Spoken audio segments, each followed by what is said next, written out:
Membership retention is critical for general managers.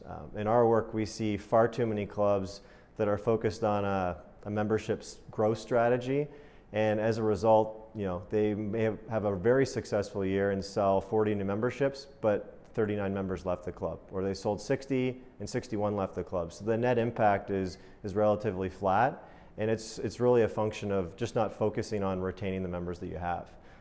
My advice would be if your attrition levels, including mortality, are 5% or higher, you need to be focusing more on a balanced approach between sales and retention.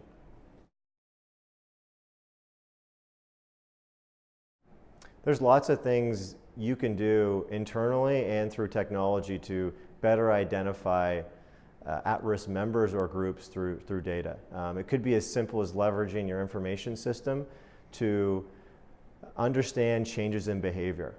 And what I mean by that is too many clubs will focus on the bottom segment of their membership that use the club infrequently, and they believe those to be their at-risk members. But the reality is if a member's played 10 rounds at your club for the past 5 years, are they an at-risk member? Likely not.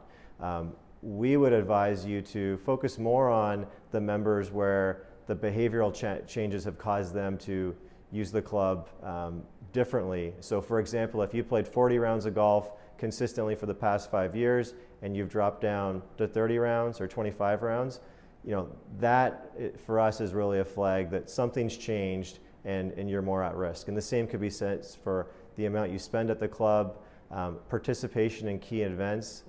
These are all indicators of potential at-risk members. The other one I would add would be tracking the frequency and use of a club at the family level.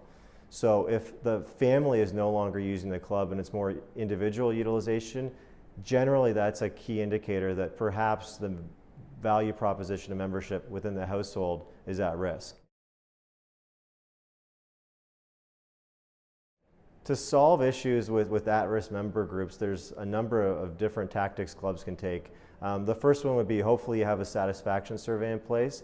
Leverage your satisfaction survey to understand where the dissatisfaction or loss of relevance is coming from, and ideally look at correlations in terms of what areas or aspects of the club have the most significant impact on overall satisfaction, and focus on that, and then also focus on the areas where you're not meeting your members' expectations. This is something that the club can do subtly behind the scenes to try to diagnose and troubleshoot some of these things before they become problems.